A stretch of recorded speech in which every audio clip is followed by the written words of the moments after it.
Is God reality's simplest entity or its most complex? Is God more or less complex than the universe he supposedly created? One type of logic says that God must be more complex than what he created in order to have created it. Another logic says that simpler things always give rise to more complex things. The most complex thing of all must arise from the simplest thing of all. If the most complex thing is the universe and God created it, then God must be the simplest thing of all. Richard Dawkins said, "A God capable of continuously monitoring and controlling the individual status of every particle in the universe cannot be simple. His existence is going to need a mammoth explanation in its own right." Dawkins assumes that God is maximally complex, and this, he claims, poses insurmountable problems in explaining this maximally complex entity. But is it true that God is generally conceived as maximally complex? Alvin Plantinga, criticizing Dawkins' argument, said, "So first, according to classical theology, God is simple, not complex. More remarkable, perhaps, is that according to Dawkins' own definition of complexity, God is not complex. According to his definition, set out in The Blind Watchmaker, something is complex if it has parts that are arranged in a way that is unlikely to have arisen by chance alone. But of course, God is a spirit, not a material object at all, and hence has no parts. A fortiori, as philosophers like to say, God doesn't have parts arranged in ways unlikely to have arisen by chance. Therefore, given the definition of complexity Dawkins himself proposes, God is not complex. This argument claims that the definition of complexity is itself unclear. Material complexity is one thing. Spiritual complexity is something entirely different. Something could look astonishingly simple relative to matter, and yet be highly spiritually complex. We seem to be in a situation where we are dealing with incommensurable things. That is, we have competing paradigms that are incompatible, and one cannot be understood through the prism of the other. Is spiritual simplicity the same as material simplicity? Is spiritual complexity the same as material complexity? We don't have any means to compare and contrast them, since the spiritual is typically defined in relation to being the opposite of the material. Plantinga went on, "But second, suppose we concede, at least for purposes of argument, that God is complex. Perhaps we think the more a being knows, the more complex it is. God, being omniscient, would then be highly complex. Given materialism and the idea that the ultimate objects in our universe are the elementary particles of physics, perhaps a being that knew a great deal would be improbable. How could those particles get arranged in such a way as to constitute a being with all that knowledge?" Of course we aren't given materialism. The point here is that Dawkins' point holds only if materialism is true. But since the idea of spirit denies that materialism is true, then Dawkins' argument does nothing but beg the question. You cannot apply materialist arguments to a supposed immaterial spiritual order. What constitutes simplicity or complexity in such an order has never been considered, except in the revolutionary subject of ontological mathematics, which defines both the spiritual and material domains in terms of mathematics, thus making them completely commensurable. Although it is indeed conventionally claimed that a spirit has no parts, this is actually a highly contentious claim. What is a spirit supposed to be if it has no parts? If it has no parts, how can it do anything and be anything? What distinguishes one spirit from another? If we have no parts with which to individuate spirits, how can they be individuated at all? If they are all ontologically distinct but functionally identical, that must constitute a simple unity, not a complex diversity. How can a spirit think if it has no thinking parts? What in fact is thinking if it occurs without generators of thinking? How are we to imagine a spirit if it has no parts? What is it then? What is it made of? What does it actually mean to say that matter has parts, but spirit does not? When Descartes said that matter was extended, non-thinking substance, while mind was unextended, thinking substance, he seemed to set up the notion that matter is parts-based and mind is not. Leibniz certainly read Descartes in that way. Leibniz called unextended thinking substances monads. Leibniz said, "The monad, of which we will speak here, is nothing else than a simple substance which goes to make up compounds. By simple, we mean without parts. There must be simple substances because there are compound substances. For the compound is nothing else than a collection or aggregatum of simple substances. Now, where there are no constituent parts, there is possible neither extension, nor form, nor divisibility. These monads are the true atoms of nature, and, in a word, the elements of things. Their dissolution, therefore, is not to be feared, and there is no way conceivable by which a simple substance can perish through natural means. For the same reason, there is no way conceivable by which a simple substance might, through natural means, come into existence, since it cannot be formed by composition. Still, monads need to have some qualities, otherwise they would not even be existences. And if simple substances did not differ at all in their qualities, there would be no means of perceiving any change in things. Whatever is in a compound can come into it only through its simple elements, and the monads, if they were without qualities, since they do not differ at all in quantity, would be indistinguishable one from another.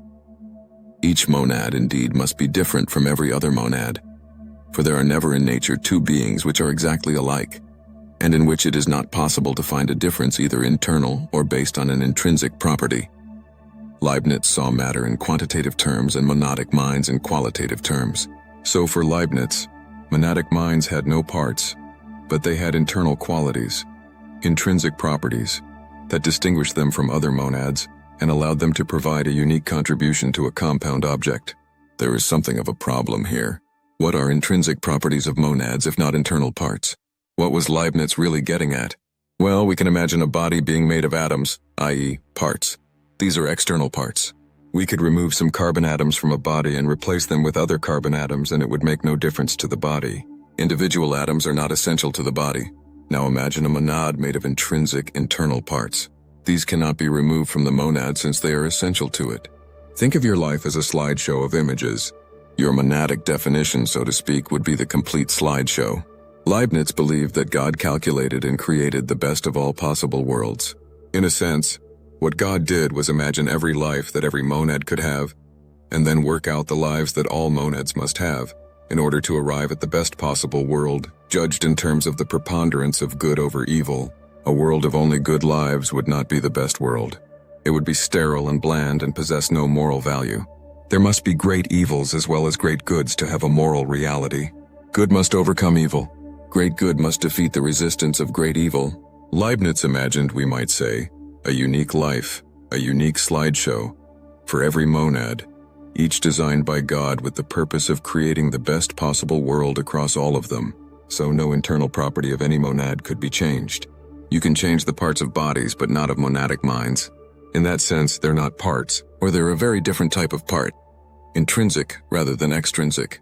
You can interfere with extrinsic parts, but not intrinsic parts. Leibniz said, in whatever manner God created the world, it would always have been regular and in a certain general order. God, however, has chosen the most perfect, that is to say, the one which is at the same time the simplest in hypothesis and the richest in phenomena. Leibniz makes an astonishing claim here, of the utmost importance. He asserts that to generate the maximum phenomena, you need to start with the simplest things, obeying the simplest rules. You don't start with a complex hypothesis and complex things to create the most phenomena. You do the exact opposite. You are looking for the most universal things to create the maximum number of particular things. If you start with highly particular complexities rather than universal simplicities, you are automatically going to reduce the number of particulars possible. To see the truth of this, imagine having molecules rather than atoms as the basis of matter. Atoms can be combined in all sorts of ways to create all sorts of molecules.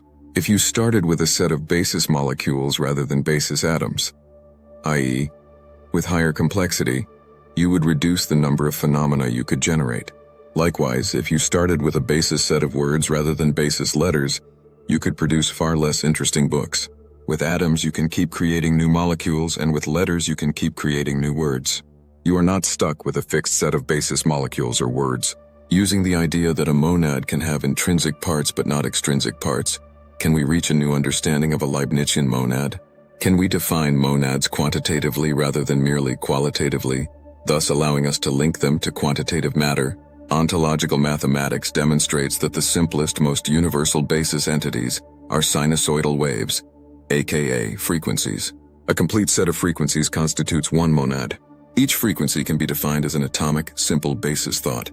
To create compound thoughts, molecular thoughts, all that is required is for a monad to combine its basis frequencies, and it can then generate infinite compound thoughts through this simple additive method. So such a monad is both maximally simple and universal, and also capable of maximum complexity, infinite thinking. Is that not a perfect definition of God? This God is a wonder of simplicity. It's nothing but a collection of every possible basis frequency, basis thought. Nothing else is required. And it is also the most complex thing you can get because it can generate an infinite number of thoughts and infinite knowledge. Richard Dawkins knows exactly nothing about ontological mathematics, so is completely unaware that his entire book, The God Delusion, has been mathematically disproved. God is not some woo-woo object of faith. God is a precise mathematical object predicated on a generalized version of Euler's formula, furnishing us with all the basis frequencies, thoughts we need for a monad. Moreover, there is not one God, there are myriad gods. How do you create the universe? It couldn't be easier. The monadic gods all contribute a portion of their intrinsic frequencies to a shared frequency domain.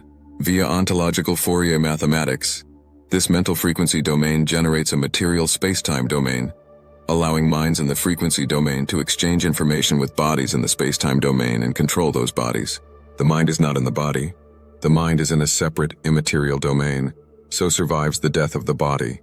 Of course, Richard Dawkins and his legions of atheists have no knowledge of this hyper-rationalist mathematical worldview, and all of their attacks on God are rendered absurd as soon as God is understood rationally, rather than as a ridiculous object of faith.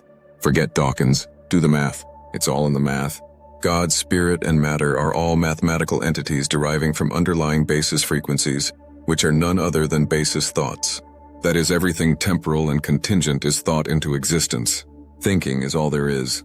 Matter is not something different from mind. It is exactly what thinking produces. Exactly as we all see every time we dream. We all literally think matter into existence in our dreams. Think about that, why don't you?